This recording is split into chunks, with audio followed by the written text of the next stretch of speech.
សួស្តីបងប្អូនទាំងអស់គ្នាថ្ងៃនេះមកជួបគ្នាទៀតហើយនៅក្នុងនេះយើងមកមើលថាតើនៅក្នុងខែថ្មីខែ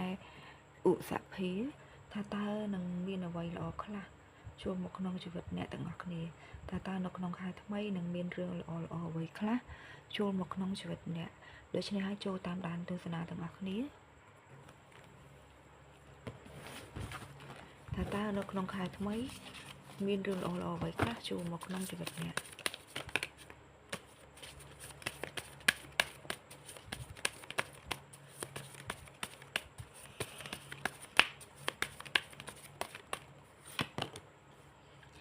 សម្រាប់នៅក្នុងខែថ្មីនេះផងដែរ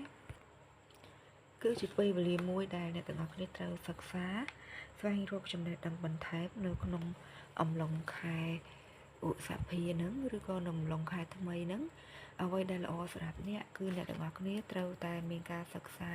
ចំណេះដឹងថ្មីចូលមកក្នុងជីវិតអ្នកទាំងអស់គ្នានៅក្នុងពេលវេលាហ្នឹងពីព្រោះនៅក្នុងនោះផ្ទាល់មើលឃើញថាបងប្អូនទាំងអស់គ្នាអាចនឹងមានការស្ងៀមស្ងាត់ពីការតំណងជាមួយនឹងមនុស្សជុំវិញខ្លួនអ្នកទាំងអស់គ្នាច្រើនមានន័យថាអាចនឹងមានការមិនសូវមានតំណងជាមួយនឹងមនុស្សជុំវិញប៉ុន្មានទេដូច្នេះហើយអានថាពេលវេលាដែលស្ងៀមស្ងាត់នេះវាល្អបំផុតសម្រាប់បងប្អូនទាំងអស់គ្នានៅក្នុងការសិក្សាចំណេះដឹងបន្ថែមទៀតដូច្នេះហើយបើសិនជាអ្នកទាំងអស់គ្នាមានចំណុចខ្វះខាតនៅក្នុងចំណុចណាមួយអ្នកទាំងអស់គ្នាអាចសិក្សាស្វែងរកចំណេះដឹងបំពេញបន្ថែមសម្រាប់ខ្លួនអ្នកទាំងអស់គ្នាផ្ទាល់នៅក្នុងពេលវេលាហ្នឹងហើយមួយទៀតបើអ្នកទាំងអស់គ្នានឹងអត់ទាន់មានគូទេមើលឃើញថាអ្នកទាំងអស់គ្នាកំពុងតែរីករាយកំពុងតែមានការប្រើប្រាស់ជីវិតបែបនៅលីវរបស់បងប្អូនទាំងអស់គ្នាដូច្នេះហើយគឺអានថាមិនសូវគិតមិនសូវខ្វល់អំពីរឿងស្នេហាទេតើមានរឿងល្អអ្វីខ្លះសម្រាប់អ្នកទាំងអស់គ្នានៅក្នុងខែថ្មី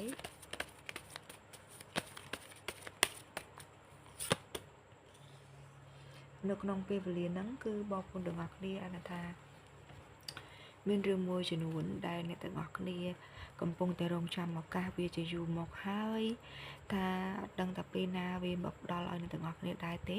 ក៏អត់ដឹងថានៅក្នុងពេលវេលាហ្នឹងអ្នកទាំងអស់គ្នាមានការតន្ទឹងរង់ចាំខ្លាំងមែនទែនជាមួយនឹងឱកាសមួយហ្នឹងមិនថាឱកាសក្នុងរឿងការងាររឿងលុយកាក់ឬក៏ជាស្នេហាបងប្អូនទាំងអស់គ្នាឡើយមើលឃើញថាបងប្អូនទាំងអស់គ្នាមានការតន្ទឹងរង់ចាំឱកាសមួយនឹងខ្លាំងអ្វីដែលសំខាន់មើលឃើញថាបងប្អូនទាំងអស់គ្នាក៏មានរឿងមួយចំនួនដែលមានការលាក់បាំងនៅក្នុងចិត្តដែរដែលអត់ចាំបាច់បង្ហាញឲ្យមនុស្សជំនាញខ្លួនអ្នកទាំងអស់គ្នាដឹងថាអ្នកទាំងអស់គ្នាជាមនុស្សបែបណាកំពុងគិតអីកំពុងតែធ្វើអ្វីនោះឡើយដូច្នេះហើយនៅក្នុងនេះផ្ទាល់អាចនឹងថាអ្នកដទៃមើលមនុស្សទាំងអស់គ្នារឿងមានអាចកំបាំងបន្តិចនៅក្នុងឡុងខែថ្មីហ្នឹង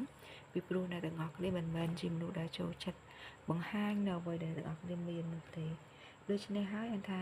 ការគិតរបស់គេបែបណាចំពោះអ្នកទាំងអស់គ្នានោះគឺជាការគិតរបស់គេទេប៉ុន្តែអ្វីដែលសំខាន់គឺអ្នកទាំងអស់គ្នាអត់ចាំបង្ហាញនៅអ្វីដែលអ្នកគ្នាមានឲ្យគេដឹងអំពីអ្នកទាំងអស់គ្នាគ្រប់ជ្រុងជ្រោយនោះឡើយ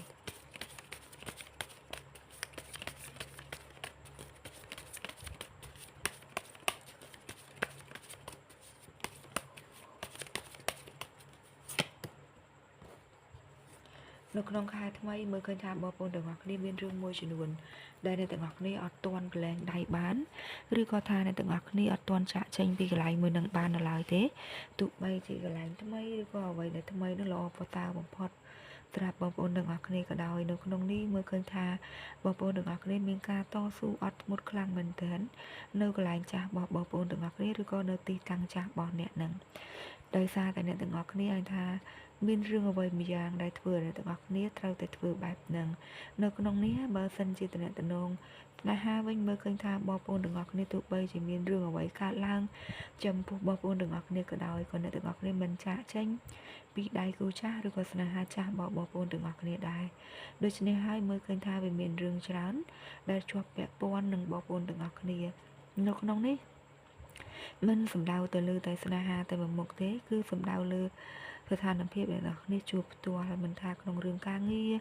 រឿងលុយកាក់ឬក៏ជាស្នេហាបងប្អូនទាំងអស់គ្នាឡើយអ្វីដែលសំខាន់មើលឃើញថានៅក្នុងពេលវេលាហ្នឹងគឺអ្នកទាំងអស់គ្នាមិនទាន់អាចប្រឡែងខ្លួនអ្នកទាំងអស់គ្នាចាក់ចេញពីកន្លែងមួយនឹងបានទេ ដោយសារតែអ្នកទាំងអស់គ្នាមិនទាន់អាចដោះស្រាយបញ្ហាបានឬក៏មិនទាន់ធ្វើចិត្តបានជាដើមដូច្នេះហើយនៅក្នុងខែថ្មីនេះមើលឃើញថាបងប្អូនទាំងអស់គ្នាមានការក្រាញរនាលនៅកន្លែងចាស់របស់អ្នកទាំងអស់គ្នាខ្លាំង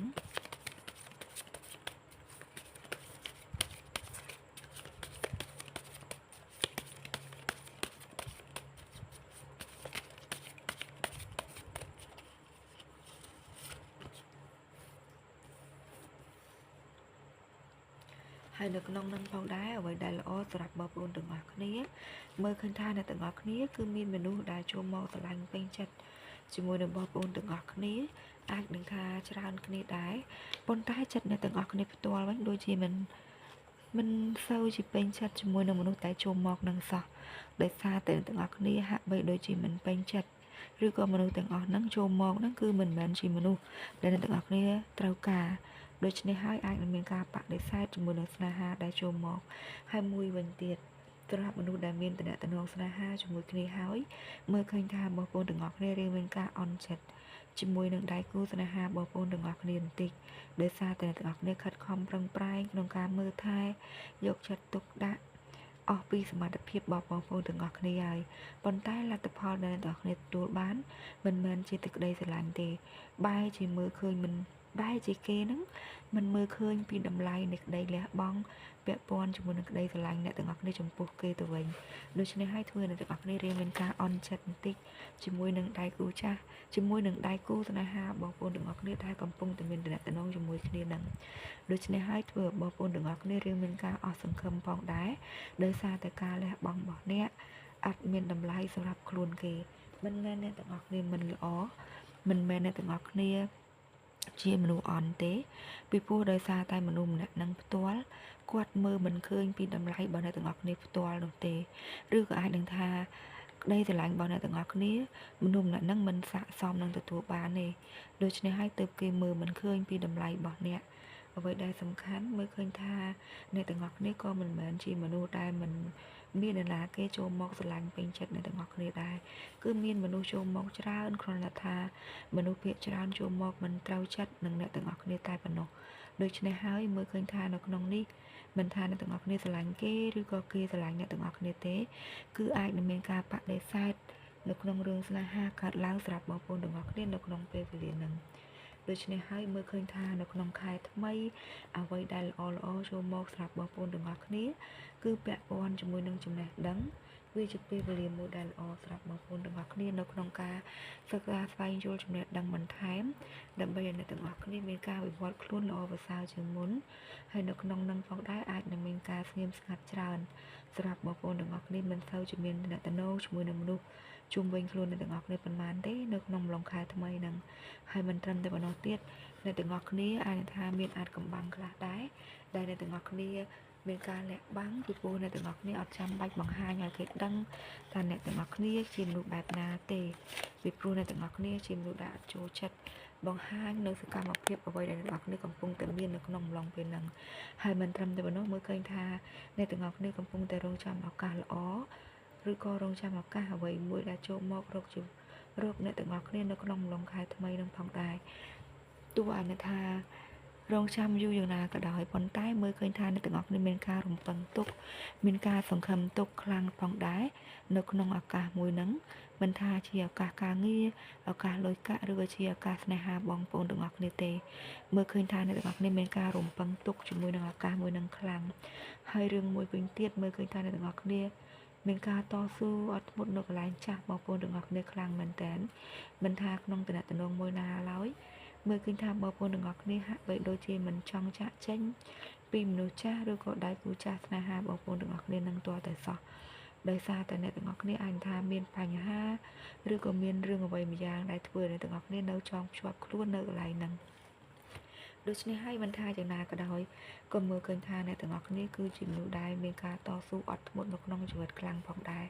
គ្រាន់តែថានៅក្នុងខែថ្មីអ្នកទាំងអស់គ្នារឿងមានការអន់ចិត្តនៅក្នុងរឿងស្នេហាបន្តិចមិនថាអ្នកទាំងអស់គ្នាទទួលបានស្នេហាឬក៏ស្នេហាចូលមកក្នុងជីវិតអ្នកទាំងអស់គ្នាឡើយគឺអាចនឹងថាមានការបដិសេធកើតឡើងនៅក្នុងតំណែងស្នេហាមួយនឹងជាហេតុធ្វើបងប្អូនទាំងអស់គ្នាអាចនឹងមានការមិនពេញចិត្ត ឬក៏មិនសប្បាយចិត្តជាមួយនឹងស្នេហាមួយនឹងទាល់តែសោះដូច្នេះហើយមើលឃើញថាយ៉ាងណាក៏ដោយអ្នកទាំងអស់គ្នាទទួលយកនៅរឿងដែលល្អៗចូលមកក្នុងជីវិតអ្នកទាំងអស់គ្នាបានហើយសម្រាប់រឿងណាដែលមិនល្អអ្នកទាំងអស់គ្នាអាចថាចាត់ទុកវាជាមេរៀនចាត់ទុកវាជាបទពិសោធន៍ដើម្បីអ្នកទាំងអស់គ្នាអាចទទួលបានរឿងល្អៗចូលមកក្នុងជីវិតអ្នកទាំងអស់គ្នាថ្មីទៀតដូច្នេះហើយសង្ឃឹមថាបងប្អូនទាំងអស់គ្នានឹងយល់បានទៅនៃវីដេអូមួយនេះអរគុណច្រើនដល់បងប្អូនទាំងអស់គ្នាដែលចូលតាមដានទស្សនាវីដេអូនេះជូនពរបងប្អូនទាំងអស់គ្នាជោគជ័យក្នុងរឿងការងារនិងលើកាក់និងរឿងស្នេហាផងដែរអរគុណច្រើនជួបគ្នានៅវីដេអូក្រោយទៀតចាអរគុណ